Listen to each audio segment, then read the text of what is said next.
प्राकृतिक दुबो सहितको घाँसे चौर वरिपरि खुल्ला पैदल मार्ग खुल्ला मञ्चको अहिलेको अवस्था हो। खुल्ला मञ्चको चौरमा 14,600 वर्गमिटर क्षेत्रफलका प्राकृतिक दुबो रोपिएको छ। उबाड खाबड मिलाइएको ठाउँमा नेपाली दुबो रोपेपछि अहिले चौर लोभलाग्दो भएको छ। महानगरपालिकाको सार्वजनिक निर्माण विभागले कार्यान्वयन गरिरहेको खेलकुद पूर्वाधारको मर्मत, सम्भार, सुधार तथा स्तरोन्नति गर्ने कार्यक्रम अन्तर्गत चौरमा मलिलो माटो राखेर दुबो रोप्ने काम भएको हो। महानगरपालिकाका सबै वडामा खेलकुद पूर्वाधारमा काम गर्न 6,98,70,000 रुपियाँ विनियोजन भएको छ।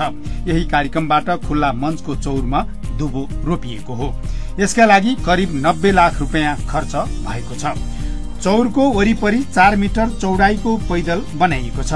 शहरका विभिन्न ठाउँका पैदल मार्ग स्तरोन्नति गर्दा निकालिएका हेक्जागोनल ब्लकहरू ल्याएर यस ठाउँको पैदल मार्ग बनाउन पुनः प्रयोग गरिएको छ।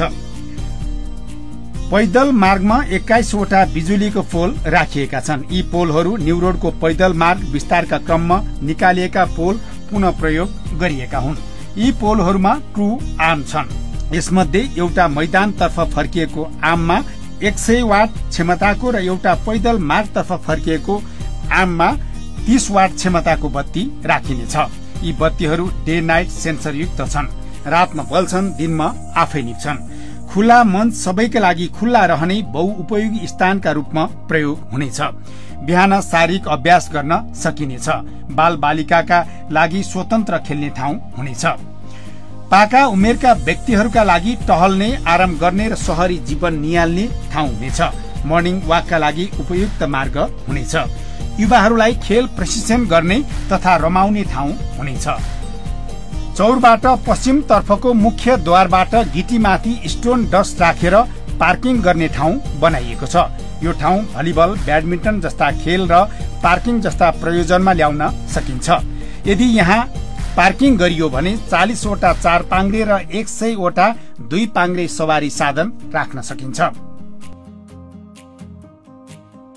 काठमाडौँ टावर निर्माण थालिएसँगै त्यस क्षेत्रबाट गन्तव्य तय गर्ने सार्वजनिक यातायात सञ्चालन गर्न खुल्ला मञ्च प्रयोग भएको थियो।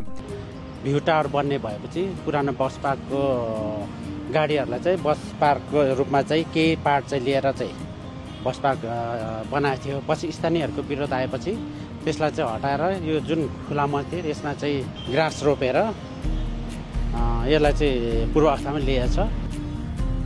मञ्च र रत्न पार्कको बीच खण्डमा कालो पत्र गरेर बस पार्क सञ्चालन भएको थियो।